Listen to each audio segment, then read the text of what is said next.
optimal minimalism. At this altitude, I can run flat out for a half mile before my hands start shaking.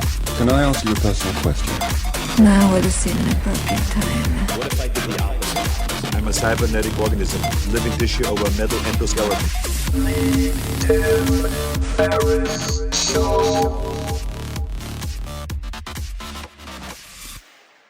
Hello, boys and girls, ladies and germs. This is Tim Ferriss. Welcome to another episode of The Tim Ferriss Show. This episode is a special episode. It is a live recording from an event hosted by the Edmund Hillary Fellowship. The Edmund Hillary Fellowship, otherwise known as EHF, began in 2016 as a pilot immigration program and has matured into a fellowship of more than 500 technologists, creatives, investors, entrepreneurs, educators, and systems designers, among many other things, committed to New Zealand as a base camp for global impact. From more than 50 different nationalities, including New Zealand, fellows span a range of high-value sectors such as media, education, clean tech, venture capital, and mental health initiatives and research, as we will hear in just a few moments. And that's just to name a few. EHF and its fellows aim to make a meaningful impact in New Zealand, Aotearoa, with projects that often have global applications. We talk a bit about that and certainly explore a lot more with today's guest. You can learn more about EHF at ehf.org.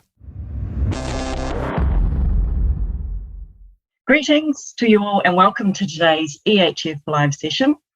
The Edmund Hillary Fellowship is a collective of entrepreneurs, scientists, storytellers, creatives and investor changemakers who want to make an impact globally from Aotearoa, New Zealand. In this session today, you're going to hear from Tim Ferriss. He's an EHF fellow who is an early stage technology investor and advisor. And Tim will be interviewing Dr. Suresh, an associate professor at Auckland University. And the topic today is on mental health and breakthrough therapeutics. There'll be plenty of time for Q&A with Tim and Suresh during the 90-minute session, but near at the end. Over to you, Tim. Thank you very much, Michelle. It's a pleasure to be here, and it's a pleasure to be doing a live session. I have been looking forward to this for some time, and without further ado, let me introduce the main attraction and the guest of the hour, and that is Dr. Suresh Muthukumaraswamy. I will refer to him as Suresh. Suresh is an associate professor of psychopharmacology at the University of Auckland, and he completed his PhD in psychology at the University of Auckland in 2005, after which he joined the newly established Cardiff University Brain Research Imaging Center as a postdoctoral fellow. While at Cardiff, he started research work with the psychedelics and psychedelic compounds in 2011 in collaboration with two very well-known names, Professor David Nutt and Dr. Robin Carhart-Harris, investigating the neuroimaging correlates of the psychedelic drugs psilocybin and LSD. In 2014, Suresh received a prestigious Rutherford Discovery Fellowship and returned to the University of Auckland, where he works in the School of Pharmacy at the Faculty of Medical and Health Sciences and leads the Auckland Neuropsychopharmacology Research Group. Suresh's main research interests are in understanding how therapies alter brain function and behavior, and in testing methodologies to measure these changes in both healthy individuals and patient groups, particularly in depressed patients. And of course, this session will have a focus on mental health, so we will delve into that. At the University of Auckland, he has conducted clinical trials in depressed patients involving ketamine, scopolamine, and transcranial magnetic stimulation, TMS. He has received several Health Research Council of New Zealand research grants to support this work, including a grant to investigate the effects of microdoses of LSD on brain and cognitive function. Suresh has published 117 papers, and his work has received more than 8,000 citations. Suresh, welcome to the session. Thanks for being here and taking the time. My pleasure, Tim. Nice to see you. Hopefully I didn't butcher the name too badly, and I will start with trend lines and perhaps just an overview of where we sit currently. And perhaps you could just take some time to describe mental health and or addiction statistics, trend lines in New Zealand. That may be a meaningful place to start and serve as a canvas upon which we can discuss other things. So New Zealand has pretty good data on this because every year the Ministry of Health runs a survey called the New Zealand Health Survey, and they've asked for a long time about psychological distress and the amount of psychological distress that the adult population is experiencing. So in terms of trend lines, so this is conducted every year. So in 2011-12, when the survey was conducted, 4.6% of adults experienced psychological distress in the last month.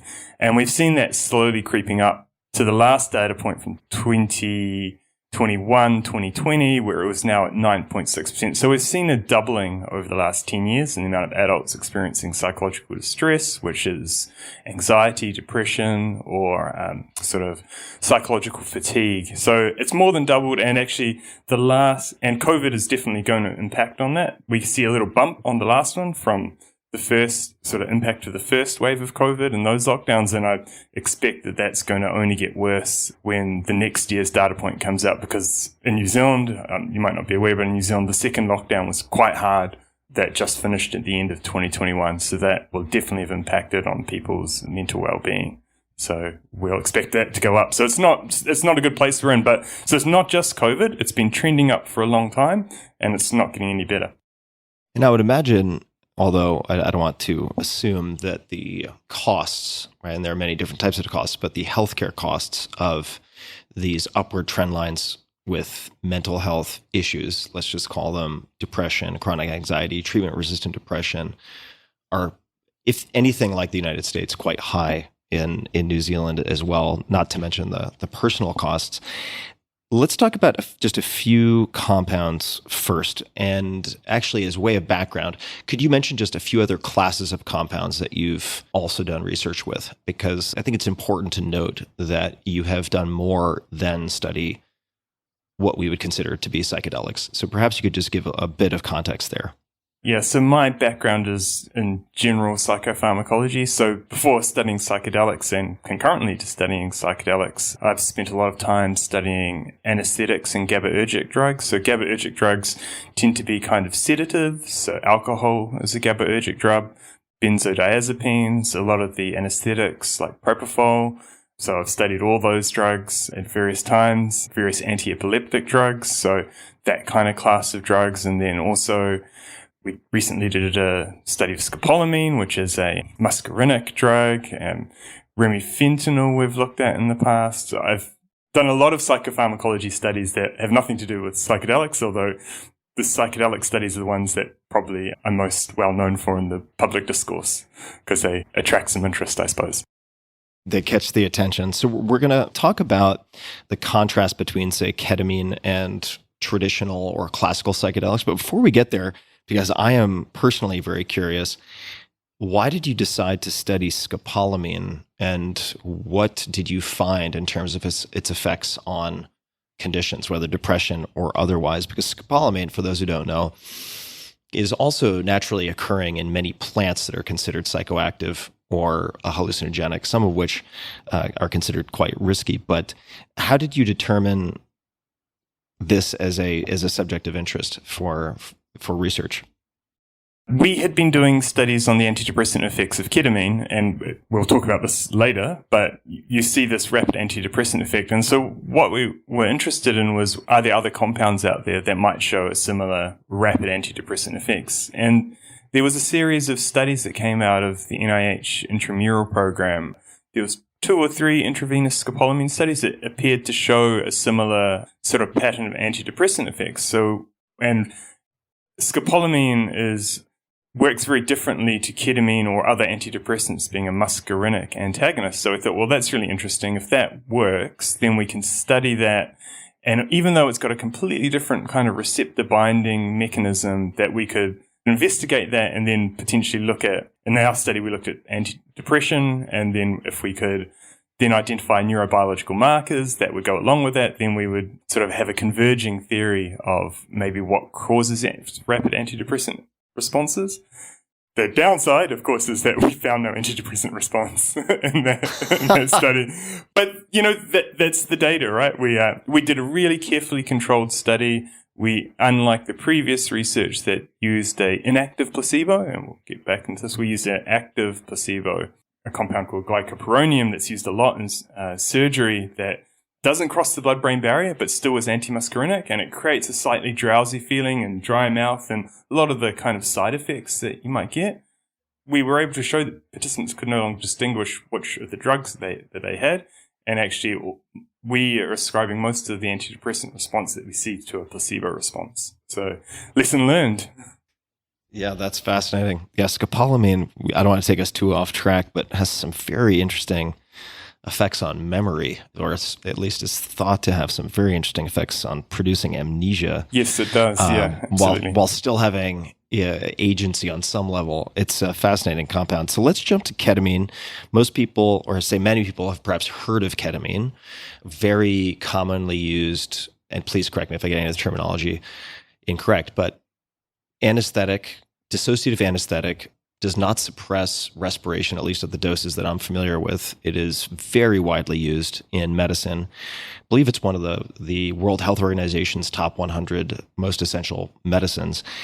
Could you discuss ketamine and classical psychedelics and how they differ? And just from an anecdotal perspective, although there's a lot of really good research, which of course you've been a part of, looking at the antidepressant effects of ketamine, I know multiple people now who would credit their lives being saved to ketamine. And part of what makes it so fascinating to me is not that it's a silver bullet that works for all people, but it's the rapid onset of some of the effects in certain subjects compared to, say, traditional or conventional SSRIs, which in some folks it can take 6 to 8 weeks, say, to exert those types of effects, if the people respond at all.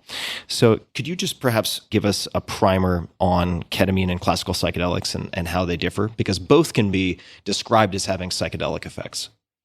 Maybe the easiest thing to start with is with this classical psychedelics, because it's relatively simple compared to ketamine. So LSD and psilocybin, DMT, they all seem to work through a common receptor called the serotonin 2A receptor. And we think that most of their effect, there's probably some other receptors that are involved in parts of the response, but overwhelmingly we think that most of that sort of psychedelic experience is generated from this serotonin 2A receptor and binding there. So conversely, ketamine has a very different, even though it has these kind of this dissociative or psychedelic effects, its receptor binding sites are many and complicated. So principally binds to antagonizes a receptor called the NMDA receptor, and that's a glutamate receptor. So glutamate is the most common neurotransmitter in the brain, and we don't hear about it a lot.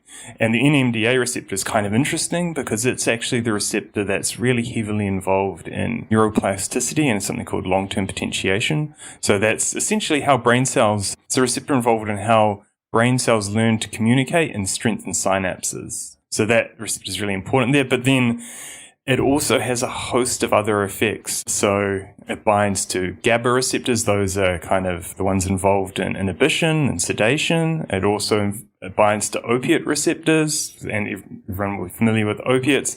And then there's other monoamine sites like that it interacts with: serotonin, dopamine, norepinephrine, HCN channels, sodium channels. The list goes on and on as you go up through the concentration. So it's an extremely complicated pharmacology, and it goes even worse because actually ketamine metabolizes into norhydroxyketamine, which has neuroactive sites as well. And it also, most compounds exist in a left and right state. They're called racemic. So there's a left and a right state. And so there we have S-ketamine and R-ketamine, and normal ketamine is both of those, but actually the R and S-ketamines probably have different receptor binding profiles in addition to all of that. So what we're left with is this stew. You could either call it a very rich drug or you could call it a dirty drug, depending on your perspective. It's very promiscuous in terms of its receptor affinity. Could you explain for a second two things? So the first is why scientists would wade into this soup of variables, clinically, from the perspective of mental health, what makes it interesting? And then second, what an antagonist does, just for people who may not have that vocabulary. When drugs are in the brain, broadly speaking, it's more complicated, but broadly speaking, an antagonist is something that blocks the activity of something that is going on. So an NMDA antagonist blocks the NMDA receptor, so it stops glutamate working there. In terms of, for ketamine, there's both a clinical and a scientific interest there. And they're both really interesting to study, which is why I've been studying ketamine for nigh on 10 years now.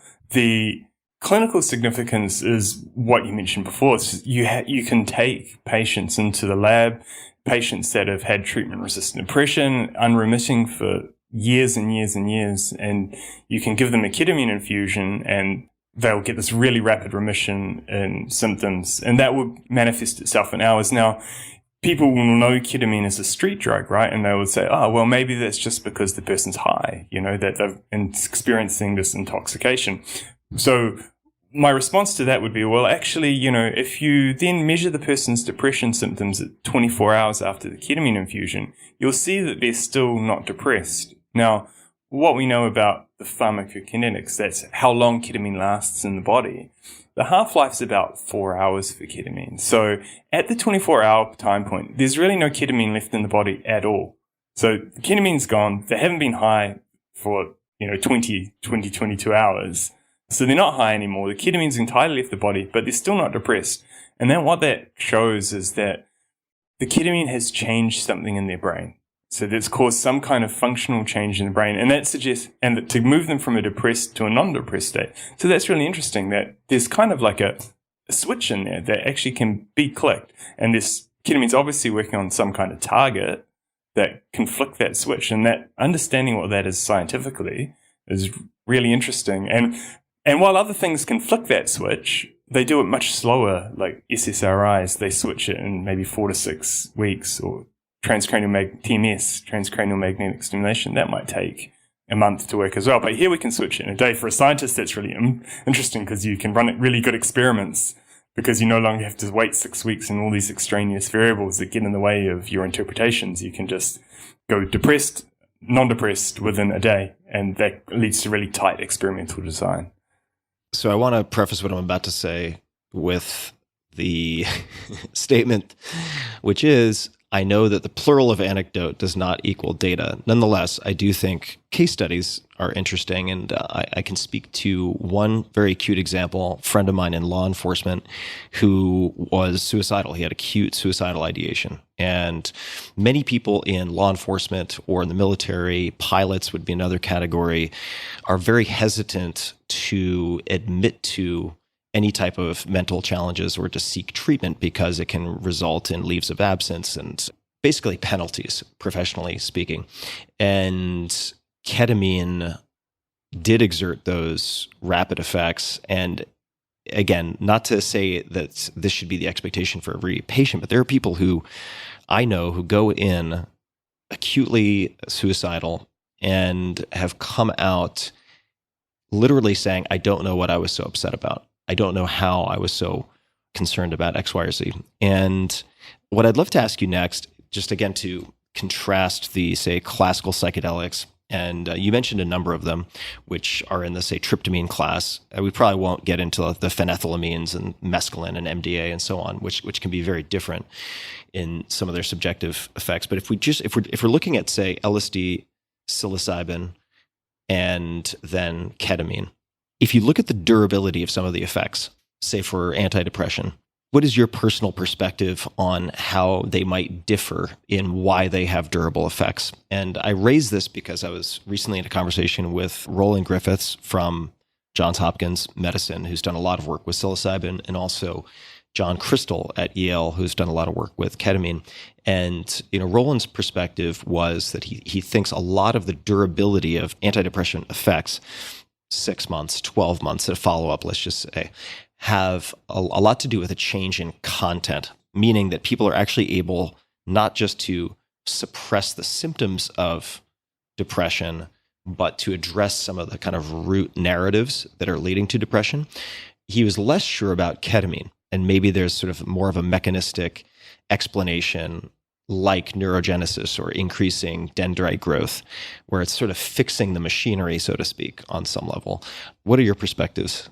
The background to this for people is that the antidepressant response that we see to a ketamine infusion, that will last, in our experiences, anywhere from a day or two to a couple of weeks to a month.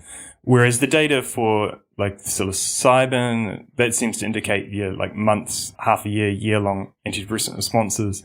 But I think this kind of falls into the we don't know pile from a data perspective, because the models that have been used, the experiments that have been done between ketamine versus the classical psychedelics have been really different in terms of the therapeutic approaches tried. So when people have been doing these psilocybin-assisted therapies, they've been wrapping around an intense amount of psychotherapy, right? So and I think it's really important for people to understand when they think about, because, you just read these headlines, psilocybin improved depression. Well, actually, it's not just psilocybin. It's the fact that the person's gone into this psychotherapy regimen, with a therapist, and they've done hours of preparation for the experience. The therapist has sat through the experience, and then they've spent hours and days on integration afterwards. So it's probably about 40 hours of psychotherapy for one psilocybin course. So it's not just the drug alone. It's psychedelic-assisted psychotherapy. Now, whereas the model for ketamine that's mostly being used is basically, and the way it seems to be used in off-label, is that people just go into a ketamine clinic and they smash in an infusion for an hour and they go away. And there hasn't really been much studies where people have actually done ketamine-assisted psychotherapy and tried to, what if we wrap that similar level? What would happen if we wrap that similar level of psychotherapeutic support around ketamine? Would that make that ketamine response now stretch out beyond 2 weeks to maybe a similar kind of time course? Because the people in the psilocybin world have come from that kind of more traditional psychedelic-assisted therapy world, and the people that have been studying ketamine have come from more of a kind of traditional psychiatry world. And so I'm not aware of any data that really has kind of tried to find the man in the middle, or strip back psilocybin to just psilocybin, which I think people would ethically struggle with trying to do that kind of experiment. Do you say that just because of the difficulties that can come up in navigating that experience? Yeah, because, these are, so something like psilocybin is very powerful in terms of psilocybin and DMT, LSD. These are very powerful psychological effects, and they can be destabilizing for people. So people need to be well prepared that they're going to experience very unusual, profound, potentially disturbing things. And to not provide that preparation might not be ethical, to strip it back to nothing like it's done for ketamine. Right. Then there's probably a middle point where it could be stripped down to sort of the minimal viable support on the front side, and then still provide the support on the post-session side. And this also highlights for me, the I don't know, that we are really in a very fertile, nascent period of psychedelic research. And even though studies were conducted much earlier, say in the 60s, they don't really meet our standards for study design that we would have today. And certainly with the imaging techniques that you have, fMRI and others that are now at hand, you can examine these tools with a set of lenses that you couldn't before. And it's really been astonishing to me to see how far very little money can go in this space compared to perhaps other areas like oncology or cardiology, for instance. Could you speak to how you pick your studies? For instance, the LSD microdosing study. Why did you choose to pursue that study? So I had returned to New Zealand in 2015, and having previously done classical psychedelics, I started my research group here. I thought, we'll start with ketamine because it's approved. It'll be reasonably easy to get approval for, and no one's going to blink too many eyelids about a new guy coming into town wanting to study ketamine. The new guy coming to town wanting to do LSD is probably going to fluffle a few more feathers around the faculty, I would have thought back in those days. But having sort of built a bit of a reputation, I decided it was time to get back into doing some classical psychedelic research. Now, the microdosing specifically was, no one had really looked at microdosing in a RCT at that point, and it's a randomized control trial. Control trial. And I guess, should we explain what microdosing is maybe first? Why don't you explain what that is? And it also might segue into one of the design challenges, meaning placebo control in psychedelics overall. So yes, please define microdosing. Yeah, so microdosing is when people take very low doses of psychedelics, about the 10th the dose of a big dose of when people are going to go tripping. So, people might trip on 100, 150 micrograms of LSD, but for microdose, they might take 10 micrograms, say. So about a 10th. And it causes, we don't really know exactly what it causes yet because we haven't studied it properly, but users report that they have improved mental well-being, concentration increases. So what they do is that they take these microdoses maybe every third day is the most common schedule. That's called This was popularized by James Fadiman, who wrote a book in 2011. And it's really taken off since then. Like before 2011, not many people were doing it, and there was really not much consciousness about it. But now we're seeing hundreds of thousands, probably, of people around the world now microdosing. You look at the size of the Reddit forum subscriptions just going up and up and up. So there's a huge amount of people out there microdosing these classical psychedelics every third day. Many are giving up their antidepressant medications to do this. But there's really no clinical trial evidence about it, and not even in mental health patients, just not anything. Now, the reason that is because if you wanted to run a proper RCT, proper randomized control trial of microdosing, a psychedelic, then you have to prescribe a Class A substance, a Schedule 1 substance, for people to take home, and most legal systems won't allow you to do that. I don't think you could do that in the United States. I don't think the DEA is going to be very happy about. I think they might be a little grumpy about that. Yeah.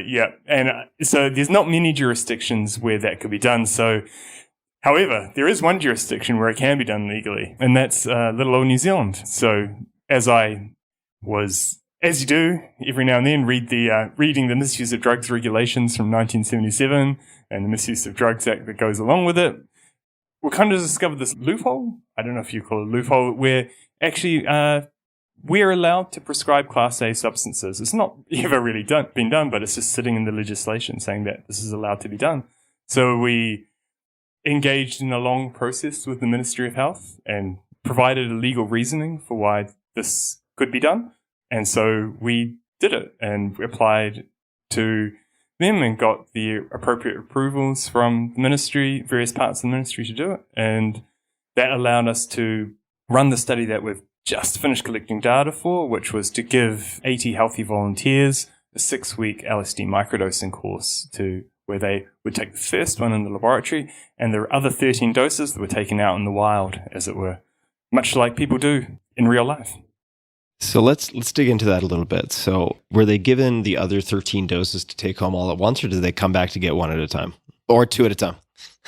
They were given packs of 4, 4, and 5. So we never gave them like 130 micrograms to take home so that they couldn't just stack them all up. But actually, there's a lot of like theoretical concern about this, but actually to get into one of our trials, participants have to do multiple screening sessions. They spend hours getting scanned and having all sorts of probes attached to their body to record all their physiology, getting pricked with needles and blood taken and all sorts of stuff, right? It's hours and hours. There are a lot more efficient ways to get doses of LSD. Oh, for sure. For sure. So absolutely. And we track every single dose was administered and video recorded by the participants and sent to us. So we knew there was 100% adherence to the protocol. And part of the reason that I've been engaging with science in New Zealand is precisely for this reason. I mean, you have, on some levels, a very agile ecosystem compared to the United States, and you have legislation that would allow you to even consider designing a study like this. Could you speak to how New Zealand can or does foster scientific and research innovation? You could speak to certainly what you've already mentioned, any regulatory differences, but what else makes New Zealand unique? What else could make New Zealand unique? And we can go from there. I would love to hear what else is happening in New Zealand that you find interesting from a scientific standpoint in this domain. But let's begin with how can New Zealand foster scientific and research innovation? We have a strong regulatory environment. So I'm not saying our regulatory environment is weak. It's strong, but it's capable of being agile, and it's small, and we're a small country. So it's possible to just ring the person up who's involved in this, that, or the next thing. Whereas in another place, you might be trapped behind 5 layers of bureaucracy to these hidden figures that, making these decisions. In a country of 5 million, there's only so many people who know or are involved in these kind of decisions. So if you are sensible and polite and appropriate, you can ask questions and get things to move. So with small size, I think, does come agility. And I know that there are certainly pharmaceutical companies that are investing into New Zealand's psychedelics industry and our general medical into clinical trials here. We're an attractive place to run clinical trials because also we're relatively cheap in terms of what you can get on a per dollar basis compared to what you might get in Europe or the United States. So that's attractive. We do have a good regulatory environment. In terms of how we can promote more sort of innovation, I think at the moment the government does take a reasonably hands-off approach, particularly in this area. It's taken a completely hands-off approach. So by comparison, and where we risk falling behind by comparison, Australia, they created a $15 million fund specifically for these sort of breakthrough mental health therapeutics to kind of prime the pump, because you do need a certain amount of capacity, you need a certain amount of infrastructure, you need people. So they've set that up as a pump priming exercise, really, to sort of provide all the capability they need. So we haven't seen any signs of that yet from government, that there would actually be sort of a more dedicated funding pathway. Now, we are able to get funding, but we have to go into the general pot of funding. So we have to compete with all the cancer researchers and the heart researchers, which does mean that when we do stuff and get funds, that our work is has to be of very high quality, because we're competing with our peers that are, doing very high quality stuff. So we know when we get funded that what we're doing is rigorous. Yeah. So good news is there are regulatory frameworks and federal funding for this type of work. Bad news, you don't have something like the NIMH, I think it's the National Institute on Mental Health in the United States, which might give grants specifically to this type of work. You have to compete against every researcher in any given medical field who is seeking funding. Yeah, that's right. And and there's actually some data on that. And actually what we've seen, and not just psychedelics, just mental health in general, has been underfunded in New Zealand for mental health research, let alone treatment services. Mental health research has been underfunded in New Zealand relative to the burden of disease that we see in the country. So there are some parts, things like neurology has been, relatively speaking, overfunded, and we've spent a huge amount of research dollars on things like neurology and cancer and heart. They've actually, relative to the burden of disease, they've done very well. But actually mental health, relative to the burden of disease we're seeing in the population, this can be quantified using disability-adjusted life years, and you can look at research income relative to disability-adjusted life years, and mental health has not been given the funding it needs. So there's an argument that New Zealand does need to carve out specific, not psychedelics, but mental health research to make sure that we're getting that research done to serve the disability that we're seeing in the population and the health needs. Do you have something equivalent in New Zealand to breakthrough therapy designation? And I ask because the FDA here in the US has granted both psilocybin and MDMA-assisted psychotherapy breakthrough therapy designation for depression, different types of depression, and PTSD, post-traumatic stress disorder, respectively. Do you see ways that the New Zealand government could foster innovation and more experimentation with some type of designation like that? Or, for instance, I'm sitting here in the state of Texas in the United States, which, for those who don't know, is generally thought to be a very conservative place. But nonetheless, there was legislation recently passed both by the Republican, so let's just call it conservative and liberal parties, to get state funding set aside for psychedelic research related to veterans, for instance. And that was bipartisan, and that will be coming online soon. Do you see any particular tools or approaches that New Zealand might use to further foster what is, I think, what already is pretty vibrant ecosystem, but it could certainly do quite a bit more? What are your thoughts? I think the latter would be the way to go. So I think in terms of things like breakthrough designation, we in New Zealand sit at the end of the pipeline for when treatments come, because the way our treatments come is, an international pharmaceutical company will apply for a registration here, and they'll use all the data basically they've submitted to the FDA. So, once they've got FDA or EMA approval, then they might come here for approval after a few years, and they bother to put the marketing application together. So we're kind of at the back end of that kind of process here, and that's why we have in New Zealand, sadly, a relatively weak pharmacopoeia, where a lot of drugs that are available in the US or Europe aren't available here because they're just not marketed here because we're a small market. So I don't see that that first approach work, but the second approach could certainly work, where the government sets aside probably wouldn't be through legislation, it would direct one of its funding bodies to sort of, to say, and it does this for other areas of research. It says, okay, let's fund this. Let's fund this, things like growing up in New Zealand. So New Zealand has a really good history of funding longitudinal research. So there's the Dunedin study and the Christchurch study, and now growing up in New Zealand, we've got really strong longitudinal studies that have been going on for like 40, 50 years that have been centrally funded. That would be a mechanism that could certainly work. Yeah, I'm very excited about New Zealand as the tip of the spear for studies along the lines of what you have done, you and your team have done with the LSD microdosing study, where you have the ability to pilot and innovate in a way that is simply not possible in some larger places like the United States. And on some level, similar to the way that large global brands, in some cases, even though you might be last in line or at the back of the line for certain types of, say, global drugs that are available elsewhere, you also have companies like, I want to say, Adidas and Nike and so on, who will actually do pilot studies and launches in New Zealand, because you have sort of all of the ingredients for English-speaking first world country with incredible research faculties. And I mean, in this particular application, where they're looking at commercial interest, but you can pilot and run experiments on a small or longitudinal basis that you can then apply elsewhere, which I think is incredible. So it's a huge gift that New Zealand also has to offer the world, in a sense.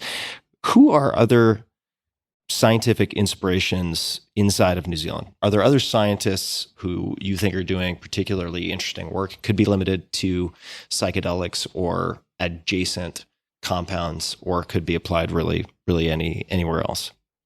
Yeah, well, New Zealand has a rich biomedical tradition. So I work in a general medical faculty, so the people sitting next to me are doing, cancer research or, so we have a really amazing people doing work in a place in Auckland called the Liggins Institute, where they're doing work on preterm babies, and they do really amazing interventional work there.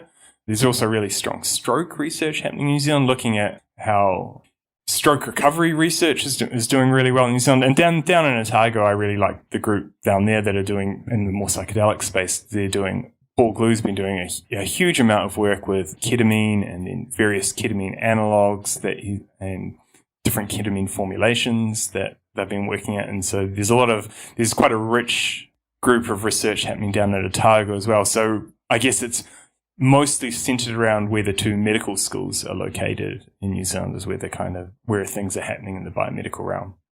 What do you find interesting are there any particular ketamine analogs that you find interesting? And maybe you could just define what that means for a minute. And I also wanted just to refer to something you mentioned earlier. You were talking about the metabolites of ketamine being bioactive or psychoactive themselves. Just for those who have a general interest in psychedelics, this is true for a lot of compounds. I mean, it's true for ibogaine and noribogaine and so on, which certainly makes them more interesting to study. But what is a ketamine analog, and are there any analogs or approaches to analogs that you find particularly interesting? Maybe it's not an analog. One of the things is they've been looking at like slow release formulations as one way to go, right, to see if they. And this comes back to that thorny issue about with ketamine, like how important is actually having this psychedelic experience. But if you could slow down the absorption of ketamine, so it's not such a hit, but came in slower. So there's really interesting work happening with slow release formulations. There's a New Zealand company who have been looking at that. That is Douglas Pharmaceuticals have been looking at this kind of slow release ketamine. That's quite interesting. And then there's different companies overseas as well looking at, I described that left and right formation. They've been stripping ketamine to its R and S formulation. Now, Janssen, as you'll be aware, they took the S part of ketamine and put that in a nasal spray. And so that they could, this is just Spravato. Yes, Spravato. Mm-hmm. And this is essentially a marketing exercise, right? Like it doesn't seem that it has any more efficacy than normal ketamine, but it allowed them to achieve a patent on it. What is the price differential? I think it's something like $1 to $5 generic, like several $100. Yeah, well, Spravato, USD, something like that. I mean, in New Zealand, there's be even bigger the differential, because in New Zealand, racemic ketamine is pharmac subsidized, so we can get a vial of ketamine for like $20 or something.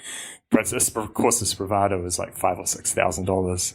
So it's just, the differences are insane. But, for a clinician who may not be comfortable with prescribing ketamine off-label, because ketamine is not indicated for depression, it's an off-label treatment, and because it's a controlled substance, people, there are clinicians that get, antsy about that, and fair enough. But that ketamine is allowed to be prescribed on-label. That may make things easier. The problem with ketamine, the only reason ketamine is not probably is because it's a generic compound. I guess this is a sort of background on how medicines get approved, is you need a company to sponsor the research, to go to, in New Zealand, to go to MedSafe and say, look, here are all our data. Ketamine should be indicated for depression. But no company is going to do that for ketamine because it's just too expensive, and basically any generic competitor can just come in, make more ketamine and sell it instead. So there's no return on investment to be had there. With intellectual property. Yeah. Let's talk for a second, if you wouldn't mind expanding on Paul Glue and his work a bit, because I think some of it may give indications for other approaches that can be taken by researchers to do this type of work. Would you mind just elaborating a bit on what type of work he's doing? Yeah, so he's been doing a slow release work. The other thing he's been looking at is other internalizing disorders. So he's done a lot of work looking at ketamine and anxiety disorder. And he's starting to build up quite a good evidence base that ketamine might not just have efficacy in depression, but in a range of sort of ruminant internalizing disorders. So I think he's done anxiety and social anxiety. So ketamine seems to have therapeutic effects beyond just the category of depression. And these are all there's less data on these at the moment. So you would be even more reluctant to prescribe off-label for those things where there's a smaller evidence base. But there is an emerging evidence base that other things, and Paul's definitely been contributing to that. And I wanted to also, for people who may not have familiarity with the odd medley of indications that psychedelics can be used for, first of all, I would recommend to those who haven't read it, How to Change Your Mind by Michael Pollan gives a pretty good overview. Some of it would be contested, like the importance of the default mode network and the downregulation of such in some of these experiences. But it would appear, and certainly I think a lot of data would support this, but the case studies themselves also would, that let's just say DSM described in our parlance over here, at least. I'm not sure if you guys have an equivalent of a DSM, but we use the DSM for insurance. For insurance reimbursement purposes, you need an indication and a code, right? So you could have anorexia nervosa, you could have obsessive compulsive disorder, or whatever the latest rephrase of that is, alcohol use disorder, right? Otherwise known as alcoholism, et cetera, et cetera. And what is plausibly the case is that these conditions actually share a lot of common DNA, so to speak, because there are certainly studies being run right now. And this is not to say that psychedelics are a panacea at all. That's not the point I'm making, but that from opiate use disorder to anorexia nervosa to OCD to chronic anxiety, there may be shared characteristics, such as a rigidity in thought looping or patterning that are interrupted by these tools, which then provide a window of plasticity within which you can do very, very interesting things, which then begs the question that we were discussing a little earlier of how much the therapeutic wrapper impacts the clinical outcomes. So if you're heating up the clay, so to speak, and adding some moisture by using these compounds, like, who is actually molding? Is it the patient? Is it the therapist? Is it the combination of the two? Is it the experience itself that's just bathing your neurons in various chemicals that produce dendrite growth? Part of why this whole field is so exciting to me is because there's still so many open questions, the answers to which have just supremely, potentially important ramifications. Are there any particular studies that you would like to do or see done in the near future, in the next few years? There's there's endless possibilities. We're only at the really beginning of what we're doing, right? We've only been doing this stuff for like a couple of years. And essentially all the stuff, everything that's been done so far is essentially just elaborate pilot studies, right? We're just beginning to learn. And, that's come from 50 years of prohibition where we haven't been able to do this work. So, things we're looking, and people will know this, might know this history, that in the 1960s, when this research started slowing down, the early 1960s, there was promising signals, but everything just stopped for like almost 50 years. And so we're only just, a couple of years into like learning how to do these kind of studies again. So that means that we've got a lot to learn, and it's going to take a while before we figure this stuff out because studies take a long time to do. And the other thing is these are really complicated interventions. When you put them into a clinical trial and you try to work out what the hell's going on, because you alluded to the first problem that we have is diagnosis, right? Unlike for mental health, the really thing to be aware of is unlike cardiology or cancer, right? We can't just like stick someone, get an echocardiogram done and realize they've got some kind of thing going wrong with their heart, some regurgitation or valve thing, or whatever it is, or we can't measure a tumor size and know, this is it. So the physician is based entirely basically putting aside some organic issues. The diagnosis is basically just subjective reports of symptoms. And the diagnostic categories are completely woolly, and we don't understand the biology of what's going on in terms of the diagnosis. And then we have the problem that we give this intervention that we have only a partial knowledge of what it's actually doing in the body, and then actually how we actually measure the clinical response is also kind of woolly because we have to use these kind of subjective scales, like, how are you feeling? I'm feeling better.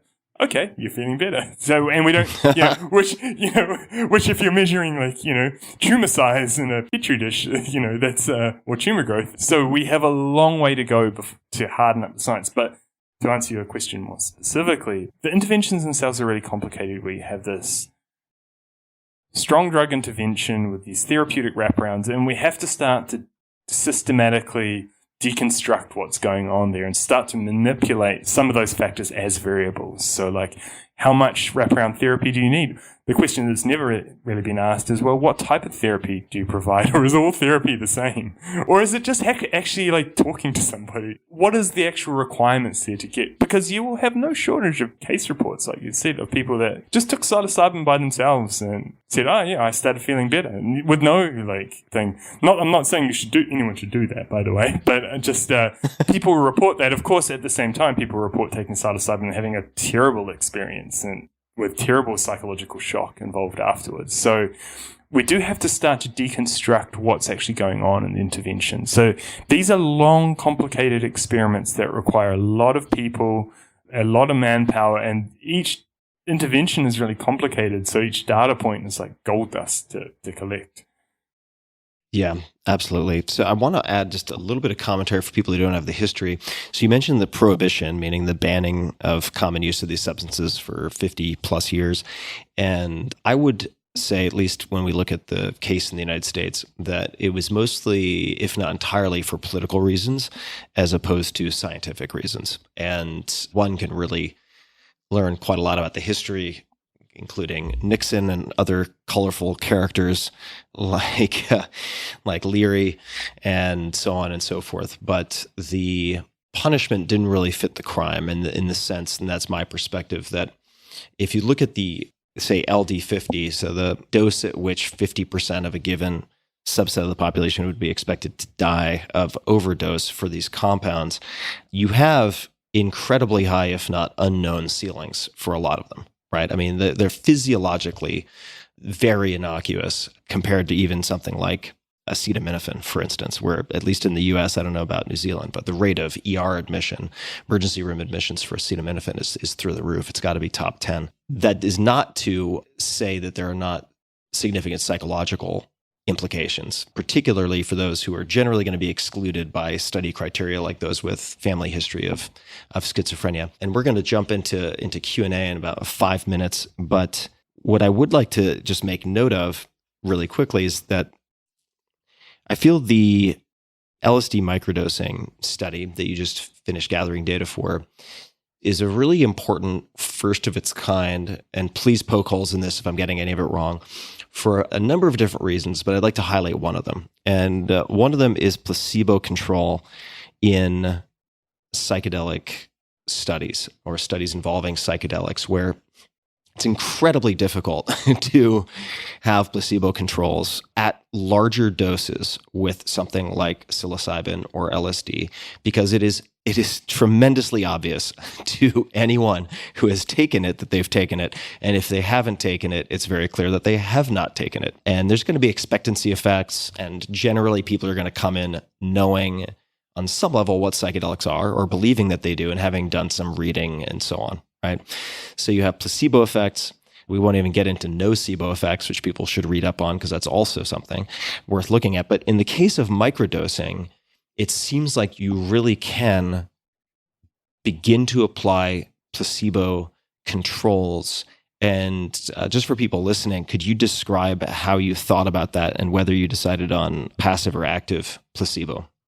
For this study, we went with an inactive placebo, just because no one had ever done LSD microdosing before. We wanted in the community, we wanted an inactive control so that when we looked at safety and like physiological measures of safety, we've not actually done anything to these people. We haven't given them any drug. This is just pure. So we had a very pure safety group to look at.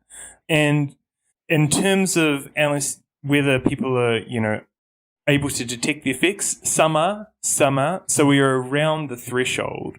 This was at around 10 micrograms? Yeah, it's about 10 micrograms in male volunteers. So there's quite a heterogeneity, though, actually. We saw that some participants were particularly sensitive to it, and we had to reduce doses for some participants, and some hardly noticed. So there's quite a variability in people's response, and that's interesting in and of itself. It suggests to me that we're probably, when we move on to the next phase and actually wanting to look at a clinical population and run for example, a depression trial, we may need to start looking at lightly active placebos, because we're now interested in the clinical outcome, not just sort of like, can you do it? What do people experience? If we're wanting to kind of try to fool people a bit better, then probably some kind of light placebo, with a little bit of, I wouldn't say deception, but just ambiguity in the information that we provide to participants might be enough to get us over the top in terms of blinding the study successfully, unlike psychedelic studies, which aren't blinded at all. And this is a real methodological problem that the field has to try to conquer in some way. And we're working on it. I just want to jump in for a second. So I would say also that the fact that placebo controls are so difficult is, I don't want to say a feature and not a bug, because it does present, just from the standpoint of rigor and publication, a whole lot of challenges. But the fact that this effectively entire class of drugs has so much trouble with placebo controls is very interesting, right, in and of itself. I've written a massive paper on this topic. So I mean, it's fascinating that it's so hard. Do you have any, and you don't have to give away your secrets, but anything on the short list for potential active placebos that you would use in such a case? Something else? Niacin's not a great option. That's a vitamin. So actually, niacin was used in the 1960s, and it's been determined even in 1960 that niacin is a poor control for psilocybin, but people used to use it for some reason, and I'm not sure why. Skin flushing? Maybe some type of subjective experience so that people think it's doing something. Yeah, so it's added to a lot of dietary supplements as well. We're getting into the weeds here, but what I would say is actually what the compound isn't as important as what the participant thinks it's going. It's their belief about what they're receiving. That's the important thing, because blinding in clinical trials is really important to prevent expectancy experiences. Because if a person goes into a clinical trial thinking they're going to get psilocybin, they do get psilocybin, and if they think it might make them better, they work out that they've had it, and they go, and maybe that over accentuates their clinical response, which we would call a confound. So that's potentially a problem. But what's important is it's not the compound itself, it's what the participant believes that they've had. And so it's not as much potentially around what the actual active placebo is, but what you tell the participant about the active placebo and the information that you provide them. Because you're not trying to manipulate your physiology, you're trying to manipulate their beliefs about what they're having. So I think these are subtle things that we need to really think about in our experimental design. This is why I really enjoyed doing research in this area, because these are fascinating problems, and it's a really fascinating area to try and work out these scientific problems. I reckon we can do it. I'm not, give me another 10 or 15 years and I might give up. But right now, I think, we can totally crack it if we put our brains to it as a scientific discipline. It's a really exciting time to be, for me, certainly observing, watching, to the extent that I can, supporting the ecosystem, and a really exciting time for people like you to be doing the research. It's really kind of a blue sky opportunity, and the payoffs, as I think we established very early on in the conversation, are potentially huge if we look at the trend lines of various diagnoses and illnesses and the costs, both on a personal level, familial level, and societal level. So let's jump to Q&A at this point, if that makes sense. And I'll hop over to Michelle to see if you have any questions for us. I think we have quite We do actually. number. Yeah, we've got heaps of questions here. What I'm going to do though, Suresh, is I'm going to start it off. The first question is going to be an ask. So you can put your ask out there to the audience, because someone has said is, how can we speed this up? What can be done to make the benefits of this coming forward a lot quicker? I think, we've got plenty of awareness around mental health generally in New Zealand. I think we haven't seen government or any signals from funders.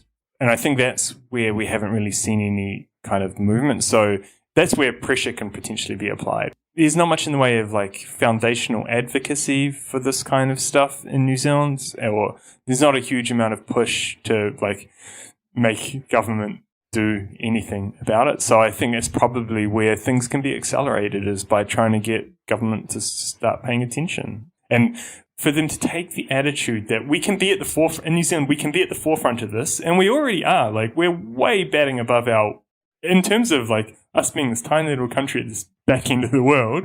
We are batting way above our weight, and we could get onto the front of these things being introduced if they are appropriate to be introduced.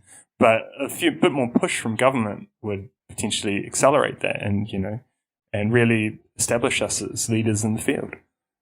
Suresh, just to piggyback on that, for those in the audience who might want to support in a philanthropic capacity, certainly I've been interested in this space for a long time. It's deeply affected my life and the lives of many I know. And the science is important at the end of the day to push the ball forward.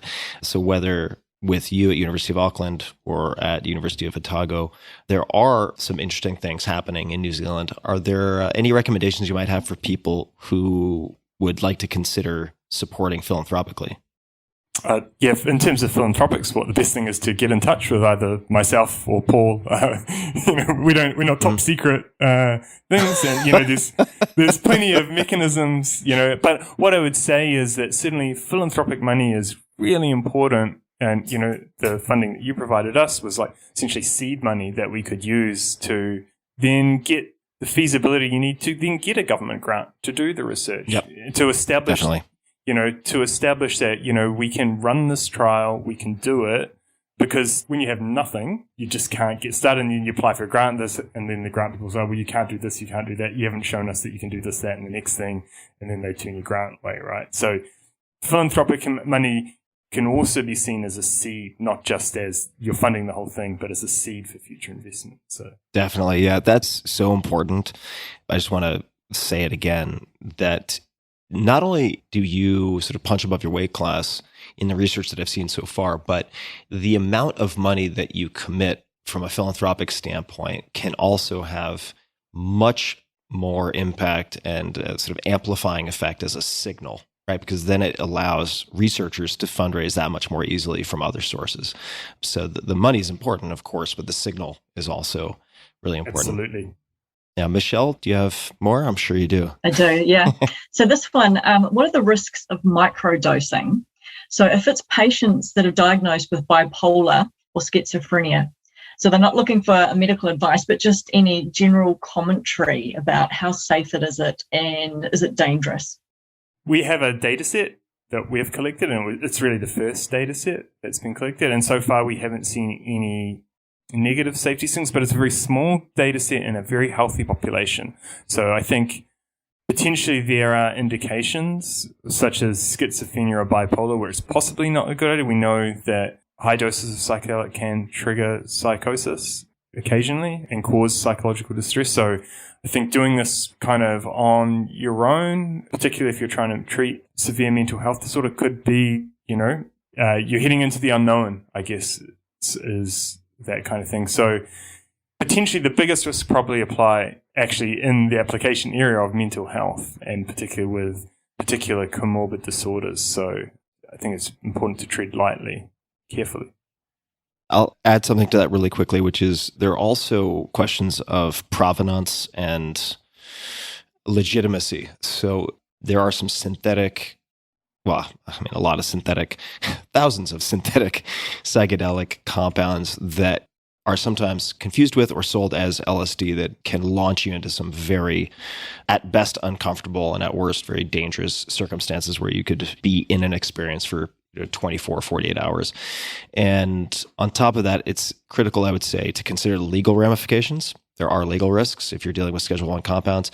And secondly, just because I've seen this quite a few times, we're dealing with, in the case of LSD, for instance, micrograms. Okay, so to explain what that means, Suresh, please correct me if I'm getting this wrong, but you've got, let's just say milligrams, which are 1,000th of a gram. Am I right so far? Yep. Milligrams is thousandths, yeah. And microgram is a millionth of a gram, if I'm getting that right? Or is that a... Yep, that's right. Yep. So if you're dealing with millionths of a gram, even the Albert Hofmann, who's the father of LSD, went on his first famous huge trip while bicycle riding because he got it on his fingers. And so you're dealing with such incredibly small quantities that the ability to misdose or to absorb it through the skin can lead to something that is most certainly not a microdosing experience.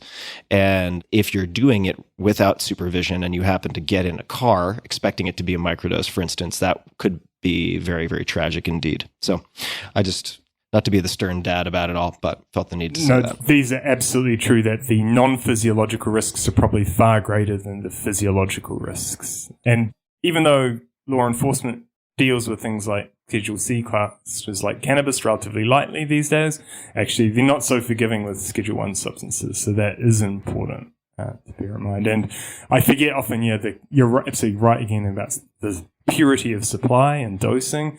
I forget this because we have, I like to say, the best LSD in town in my lab. But joking aside, like illicitly obtained LSD or psilocybin could be cut with other things. And it's very hard to know.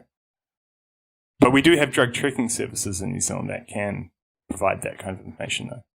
And I'll just actually, that's a really good point to just add one thing too, which is in the US, there are services like Dance Safe and others that will provide drug testing kits, which is not to say I recommend illicit use of drugs, but the reality is that people are going to use what they believe certain compounds to be. And there are tools also for testing so that you try to mitigate some of the risk.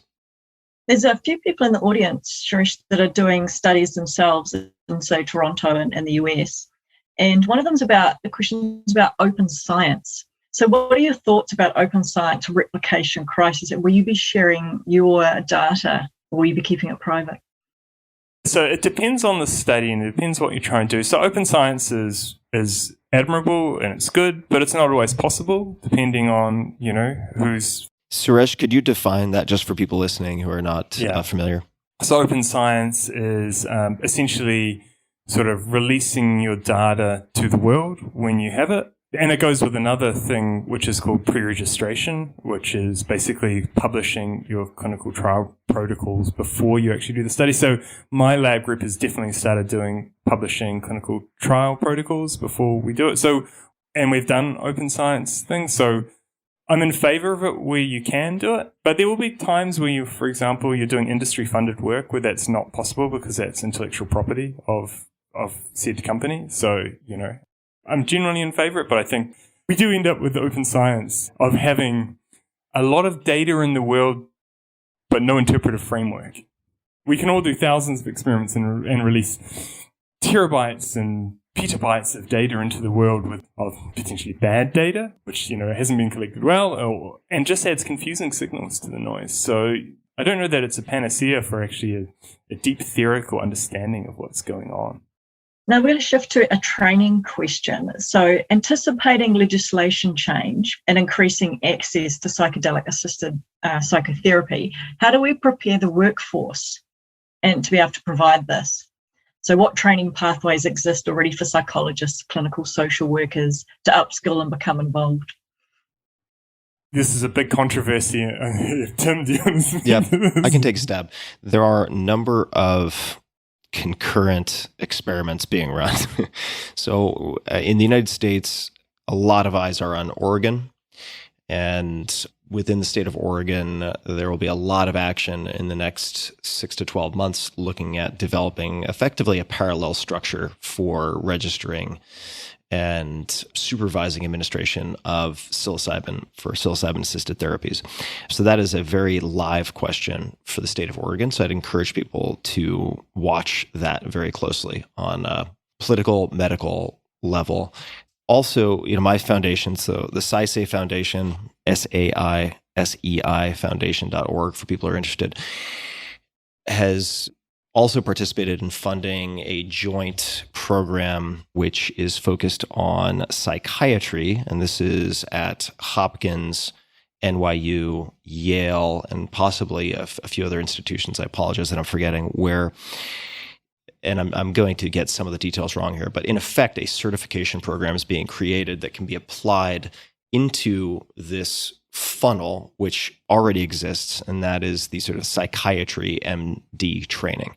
And people can elect to then add this type of training and qualification to their pre-existing track, if that makes sense. Which is not to say that this should be limited to being administered by MDs or MD PhDs. I don't think that will come close to addressing the demand and need, more importantly, the need. Forgetting about healthy normals, which is a whole separate conversation. Let's just talk about people with actual sort of clinical diagnoses. I do expect that there will be similar experimentation with nursing schools. I hope there will be also experimentation within accredited social work programs for allowing social workers. But the fact of the matter, I think, is that this is one of the most challenging issues that will be faced in the next 5 years, next 5 to 10 years, because not only is it necessary to develop a pipeline for training, but the training is extremely controversial because there are people who feel like the sacred is being secularized. And therefore, if there aren't enough legally trained, let's just say therapists or facilitators to administer these drugs, that there will be a lot of gray market and black market charlatans who are going to pop up to provide services to those in need, which will cause its own large host of problems. So it's going to be a challenging road ahead, but there are experiments being done and people can see some of them at the Foundation website. And now, is there a way, this is for New Zealanders, is there a way that we can access psychedelic therapy microdosing now, or how far off is certainly this? not now. Ketamine is potentially available through, there are a couple of clinics around the country offering ketamine services for those with depression, but psychedelics and microdosing are still, microdosing particularly has got a long way to go. That's going to be 2 to 5 years, probably it's on a 3 to 5 year track to progress that, depending on how the results look. But I think the first thing that's going to come down the pipeline, if anything, will be the MDMA-assisted therapy, because that's the most advanced psychotherapy for PTSD. So that's the most advanced. That's in phase 3 clinical trials in the US. We have a group of MAPS-trained therapists actually in New Zealand that could actually deliver that therapy if the data was seen to be okay and our regulator were to improve it, which would invariably happen after FDA if that were to be approved there. So we have that, and that might be only a couple of years away. That would be the first kind of cab off the rank, I think. Yeah, and I'll just add to that if I could make an unrealistic request of these psychedelic communities per se, although with the amount of infighting that goes on, it's sometimes hard to view it that way, that it's really important to focus on ketamine and MDMA and getting those two right.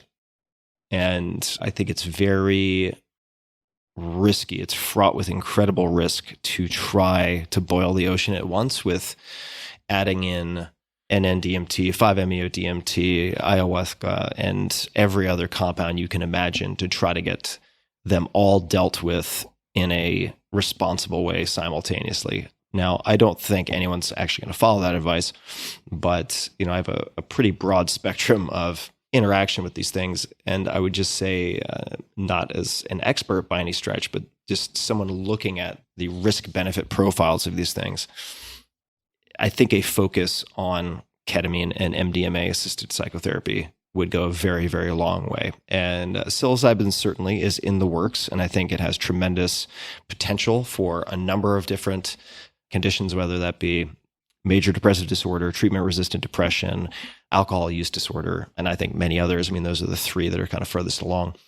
But each of these compounds has its own complexities and difficulties, and I think slow is smooth and smooth is fast with this stuff. We've just come through half a century of prohibition. We don't need to figure it all out in the next 6 months. Yeah, I totally agree with that. And you know why? Because there's this massive unmet need, right, to get things out, to address these things. And it's heartbreaking and pressing problem. But at the same time, you have to think, well, if these things really are effective, the last thing you want to do is like rush it and get it wrong, and then there'd be safety issues that come up, or like badly regulated things, and then all these horror stories start emerging into the popular consciousness, and then we put ourselves 50 years back in the hole again.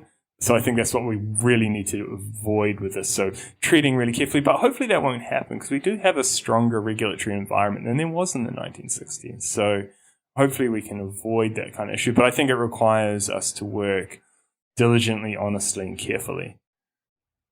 I mean, not to paint a bleak picture, but it's just like, I think we really want to mitigate the risk of catastrophe that then becomes a political soapbox.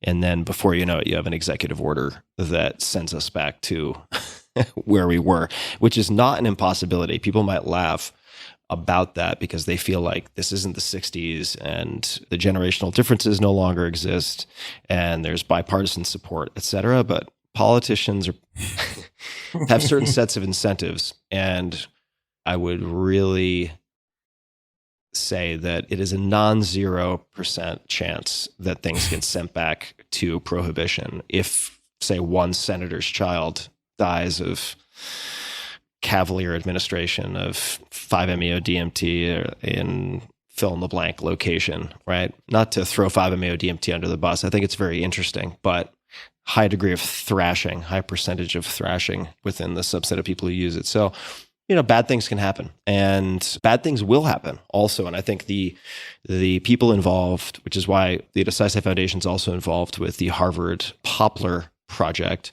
which is a law and policy project focused on psychedelics, because there are going to be suicides that are attributed to psychedelics. There are going to be deaths attributed to psychedelics via accidents of various types. And this would be true with any drug used at scale. It's not specific to psychedelics. This is certainly true for SSRIs. It's true for just about every drug you can imagine, sleep medications. So it's just the law of big numbers in a sense. And I do think the community needs to be prepared for that eventuality and how to deal with it, because it's going to take the culture quite a bit to metabolize that. And I do think we're going to see a, not backlash, but sort of a pendulum swing into negative coverage, because the positive coverage has just lasted too long. And I think if we want to be strategic about it, we accept and expect that on some level, because inevitable with anything that is purported to have this much promise, and certainly anything that has this much coverage. Michelle, what else do we have? Is your research expanding a little bit further and going into addiction, which is more dangerous and obviously deadly than depression and anxiety? Are you doing any research in that area?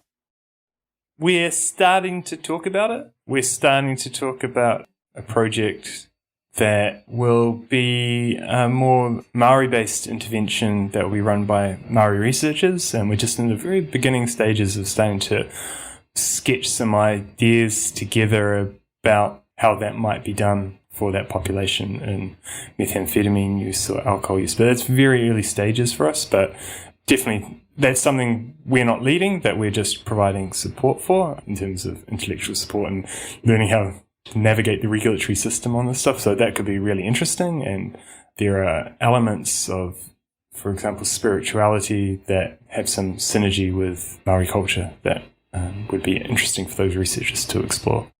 So just on that a little bit then, what about, have you included women in the studies, or has it been mostly males? We had this one LSD microdosing study where it was males only because I won't say it was pitched warfare trying to get this trial approved, but it was. So we just had to take risk down as much as we could in certain places. So the idea of the problem of potential pregnancy was something that we just, for this stage, we just wanted to avoid that as an issue. And there was also menstrual cycle compounds in that we wanted to avoid for their first trial. We think we've now got the steps that we need to expand in the future trials, and I've taken a lot of flack for this, and I say, well, my response is, well, you try and get this study approved over mine, because I spent years aging trying to get this thing approved. So we did the best that we can while we could, and we always hope to do better. But certainly, all our other studies have included females, and the next studies will. Now that we've got over that first hurdle. I will also say that there are studies that have very mixed gender ratios. If you look at some of the end-of-life depression, end-of-life anxiety studies, say involving psilocybin, you see a much more sort of heterogeneous group. So definitely easier to do when you have a little bit of escape velocity after the first one or two pilots. Yeah, there's actually some interesting anecdotal reports in terms of microdosing for premenstrual dysphoric disorder. People have been using it for that, and that it might affect actual menstrual cycles and menstrual cycle timing. So that's actually quite there's potentially interesting separate studies to be done there that we have considered and will consider in the future. So if someone's wanting to sort of get into this type of research, what education do you recommend for anyone wanting to help assist? Oh, so I get this all the time from undergraduate students. I'd say, the best option is just go be a medical doctor, because then you can you learn. But a university degree, I'm just promoting the University of Auckland because it's my employer who pays the bills. But for young people getting a science degree or a health sciences degree, medicine, psychologies, those are, I think that's where the forefront of things will be, and will be in either in New Zealand, it's going to be basically psychiatrists and psychologists that are going to run this. I suspect that will be where things fall. So if you wanted to get into being able to prescribe or be involved in this kind of therapy, I think psychology and psychiatry and general medicine are the places to study, so all the things to do. And then there's also scientific degrees you can do, like medical sciences. Strong background in mathematics is always good. And just going to go into one about corporates. So have you looked into the clinical trials of the larger public companies? So there's MindMed, Compass, AT&AI, and numerous. And do you feel there are any red flags in how these current corporations are going about improving their respective drugs? So that's like LSD, MDMA. Yes, and I should say as a disclosure that I consult for some these companies as a disclosure, and actually collaborating with one of them. So my observations is that the people that these companies are employing are really seem to be really experienced pharmaceutical people who have a lot of industry experience in pharmaceuticals, and they seem to do quite a rigorous job. There's obviously going to be tensions there for those companies in terms of wanting to get things through reasonably speedily because they've only got so much capital, and the pathway is long and expensive, and the intellectual property that they need to gain because of, these are generic medicines is going to be an issue. But there's red flags in every areas of pharmaceutical development. Are there any more red flags in this area than there are in other parts of the pharmaceutical industry? Probably no more, no less, But I'm comfortable with the grey.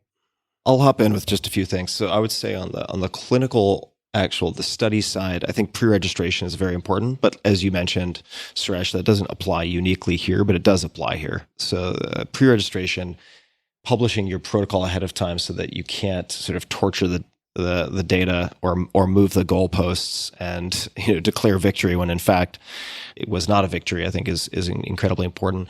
And then I recommend people take a look at, there's a journalist named Shayla Love who's done a fair amount of writing about the intellectual property battles that are ongoing in the space. And there certainly are, I believe, non-obvious innovations that should be granted patents, because that is how one in a market-based economy sort of raises funds and builds companies and justifies the R&D expense.